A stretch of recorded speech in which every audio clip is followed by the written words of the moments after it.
একটা অদ্ভুত বৈপরীত্য। দেখুন, একদিকে যখন একজন মানবাধিকার রক্ষার জন্য নিজের জীবন বিপন্ন করতে গিয়ে দুবার ভাবছেন না, আর একদিকে আরেকজন লাগাতার হিন্দুদের ওপর অত্যাচার চলছে, সন্ন্যাসীদের ওপর অত্যাচার চলছে, হিন্দু নিধন চলছে, তাতে সরাসরি মদত যোগাচ্ছেন। আর এই মোহাম্মদ ইউনূসের হাত আরও শক্ত করেছে আজকে বাংলাদেশ হাইকোর্ট। হাসিনা জমানায় যে সংশোধনী ছিল, পঞ্চদশ সংশোধনী, তার একটা অংশ আজকে বাতিল করে দিল বাংলাদেশ হাইকোর্ট।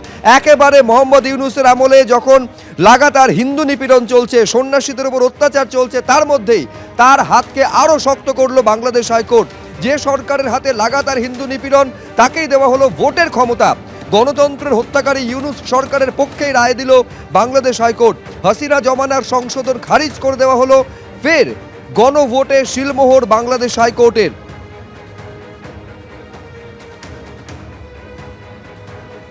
আদালত পিটিশনারের বক্তব্য শুনেছেন, সরকারের বক্তব্য শুনেছেন, ইন্টারভেনার আমরা আমাদের বক্তব্য শুনেছে এবং লিখিত যে আর্গুমেন্ট সেটাও তারা নিয়েছেন এবং সেটা নিয়ে সেখান থেকে যে জিস্ট তারা বলেছেন যে এই যে 15th অ্যামেন্ডমেন্ট যেটা করা হয়েছে, এটা জনগণের কোনো ইচ্ছার প্রতিফলন ছিল না।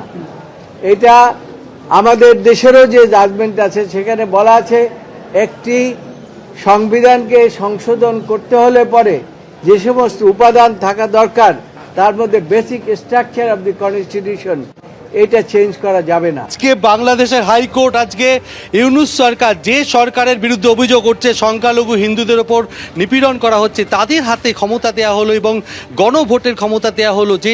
যেটা কি বলবেন, যেখানে হিন্দুদের ওপর অত্যাচার চলছে, সেই অবস্থা থেকে হাইকোর্টের এই রায় সম্পর্কে কি? দেখুন, আমি কিন্তু কোনো রাজনীতি করি না, আমি মানবাধিকার করি। আমার কাজ হবে মানুষের অধিকারে এগিয়ে যাওয়া, তাদের অধিকার ছিনিয়ে নিয়ে আসা। এটা আইনের মাধ্যমে, আমরা বেআইনি কোনো কাজ করি না। আমাদের চিন্তা হলো মানুষকে অধিকার প্রতিষ্ঠা। হাইকোর্ট আজকে রায় দিল যেই অন্তর্বর্তী সরকার যারা এখন ইউনূস সরকার রয়েছে, এবং সেক্ষেত্রে যে গণভোটের যে রায় দেওয়া হলো, যারা হিন্দুদের ওপর নিপীড়ন করছে, এই পরিস্থিতিতে যে রায়টাকে নিয়ে কি বলবেন? আমি রায়ের কথা, জজ সাহেব রায় দিয়েছে, আমরা তো রায় দেওয়ার জন্য কিভাবে দেবে না দেবে সেটা তো বলিনি। এখন জজ সাহেব যেটা মনে করেছে ভালো, সেভাবে রায়টা দিয়েছে, এখানে তো আমার বলার কিছু নেই। আমরা মানবাধিকার কর্মীরা বলবো এটা রাইট, এটা রং, দুইটা কথা বলতে পারি। But it is our expectation the law will be changed in course of time. করতে হবে, কারণ there is an international law in the country as a whole. So আমাদের কথা হলো